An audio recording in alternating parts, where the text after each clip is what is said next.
Hello, bachcho. Let's read the question. The question is saying an organism which does not have loop of Henle will excrete A. No urine, B. Dilute urine, C. Concentrated urine and D. No change in urine.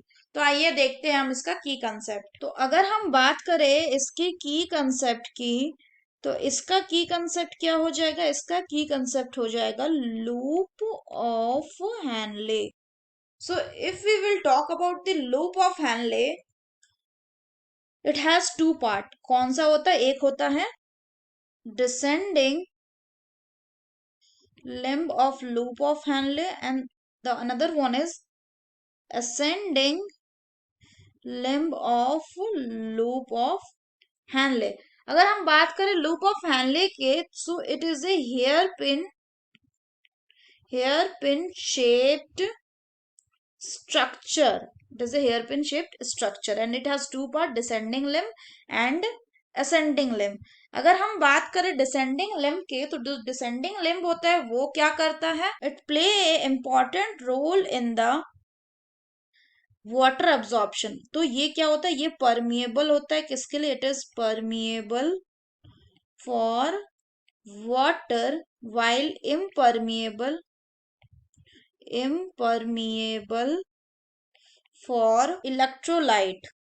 अगर हम बात करें ascending limb का, तो जो ascending limb है it is permeable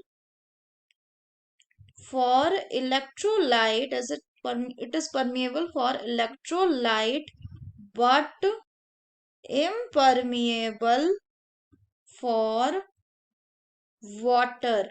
अब अगर हम बात करें लूप ऑफ हैनले के ओवरऑल प्रोसेस का, तो मेन इसका काम क्या है? इसका मेन काम वाटर का जो था वो एब्जॉर्प्शन होता है।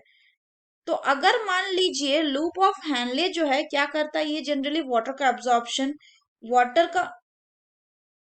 एब्जॉर्प्शन कर लेने के कारण जो यूरिन होता है वो कैसा हो जाता है? यूरिन जो होता है वो कैसा हो जाता है? कंसेंट्रेटेड। और अगर लूप ऑफ हैनले को रिमूव कर दिया गया, so if loop of Henle was removed, then the absorption of water will reduce or absent.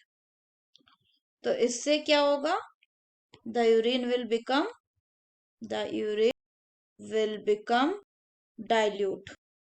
यानी वाटर का एब्जॉर्प्शन नहीं हो पाएगा, तो क्या होगा? यूरिन में ज्यादा से ज्यादा पानी जाएगा, तो यूरिन कैसा हो जाएगा? डाइल्यूट हो जाएगा।